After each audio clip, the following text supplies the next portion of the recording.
Assalamualaikum warahmatullahi wabarakatuh. Apa kabar poros dulur semuanya? Semoga selalu dalam keadaan yang sehat walafiat. Adapun yang sakit semoga segera diberikan kesembuhan oleh Allah Subhanahu wa taala. Oke, kita kali ini akan membahas sebuah aplikasi yang sangat berguna di masa pembelajaran sistem online ini. Dan aplikasinya apa? Yaitu adalah Google Classroom. Dan di aplikasi ini kita akan membahas bagaimana cara membuatnya, apa saja persyaratannya, terus kegunaannya untuk apa saja, dan juga isinya di dalam Google Classroom itu sendiri ada apa saja. Jadi jangan skip videonya, tonton terus. Dan untuk kalian yang belum subscribe, mohon diklik tombol subscribe-nya dan juga enjoy for watching. Dan kita akan intro dulu.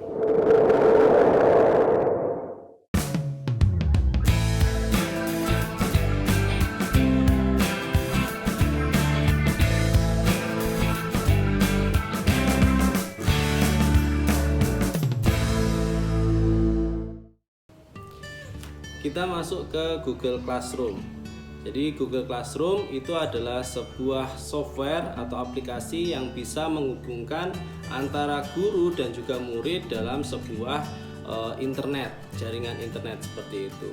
Nah, berikut ini adalah kelas-kelas yang saya punyai di Google Classroom. Jadi ada beberapa kelas yang sudah saya buat.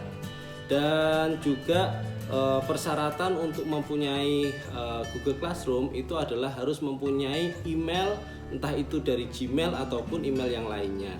Dan ini adalah contoh beberapa kalender yang ada dari kelas-kelas yang sudah saya punyai. Terus ini juga adalah contoh-contoh untuk kelas-kelas sebagai pengajar maupun sebagai mahasiswa. Karena ketika kita berada di Google Classroom itu kita bisa untuk menjadi seorang pengajar dan juga menjadi seorang siswa ataupun mahasiswa.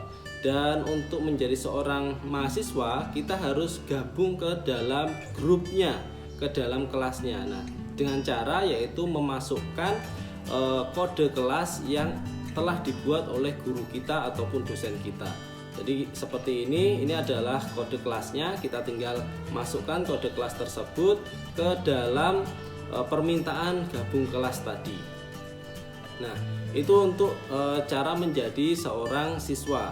Nah, bagaimana kalau kita seorang guru ataupun dosen atau instruktur untuk membuat kelas? Nah, ini caranya seperti ini. Jadi kita klik buat kelas dan juga centang dan juga dilanjutkan saja. Nah, setelah itu kita akan disuguhkan sebuah form dan di situ kita tinggal tulis nama kelasnya dan juga menyelesaikan form tersebut. Selanjutnya ketika semua formnya sudah terisi, kita sudah mengisinya.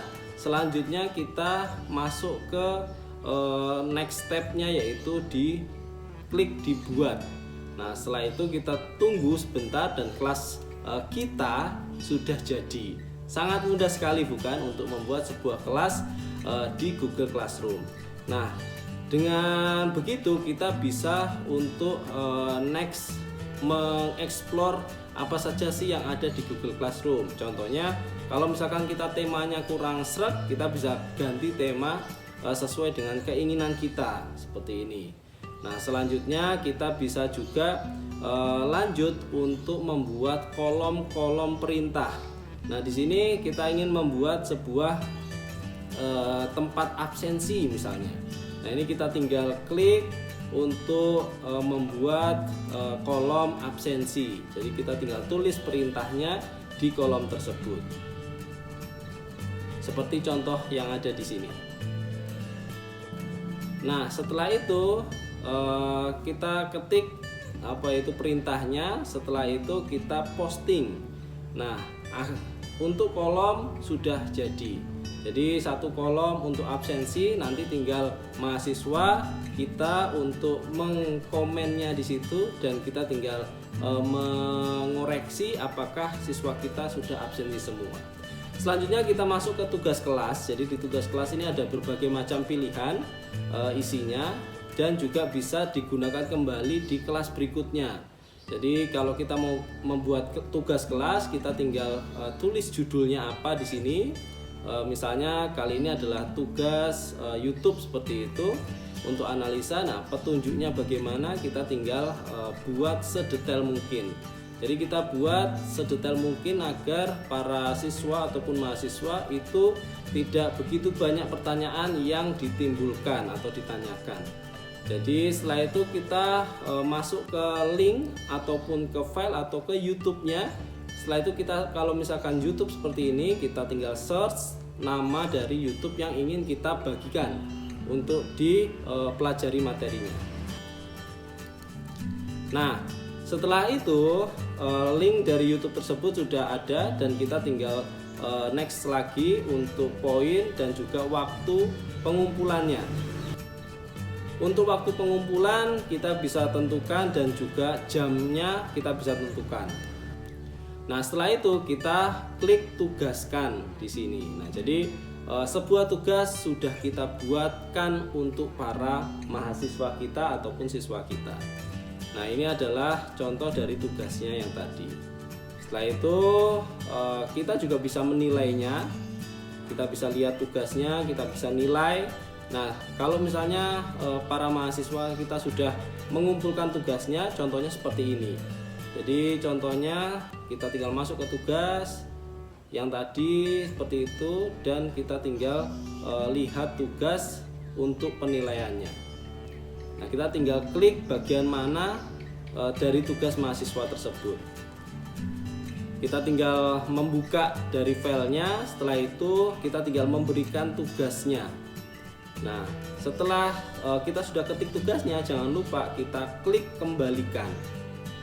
Nah, contoh dari nilai-nilai itu ada di sebelah sini. Nah, ini adalah contoh-contohnya yang sudah dinilai dan kita bisa download menggunakan CVS yang ada di sini dengan check sheet, yaitu bentuknya file Excel. Ya, walaupun file Excelnya itu masih perlu disempurnakan, tapi setidaknya sudah sangat membantu kita untuk mempermudah cara penilaian seperti itu. Nah, ini kita tinggal cari di unduhan yang file tadi. Nah, kita tinggal buka, setelah itu kita tinggal sempurnakan. Nah, sangat membantu sekali untuk menilai hasil dari mahasiswa, sangat membantu sekali untuk program dari para dosen ataupun instruktur. Nah, ini adalah contoh-contoh untuk nilai-nilai yang tadi sudah ada di Google Classroom. Oke, kita kembali ke Google Classroom yang tadi. Nah, selain seperti itu, kita juga bisa membuat sebuah tugas yang lebih atraktif lagi. Jadi kita bisa membuat sebuah tugas dari dokumen, slide ataupun formulir. Nah, ini kita akan coba untuk membuat tugas dari formulir. Kita buat formulirnya untuk pertanyaan kepada para mahasiswa kita.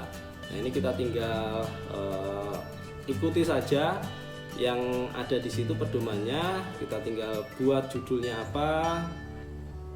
Setelah itu bentukan dari pertanyaannya apa. Setelah itu jawabannya mau pilihan ganda atau mau paragraf atau mau jawaban singkat, itu terserah kita. Nah, jadi kalau pilihannya adalah pilihan ganda, kita harus memberikan pilihan-pilihan yang kita harus ketik lagi di situ. Tapi kalau paragraf, ya kita tinggal membuat soal, setelah itu sudah selesai. Nah, setelah pilihannya sudah selesai, jangan lupa kita klik kirim. Nah, di sini bentuknya kita tinggal sesuaikan, kita pilih yang link. Nah, jadi kita bisa memperpendek linknya dan kita salin.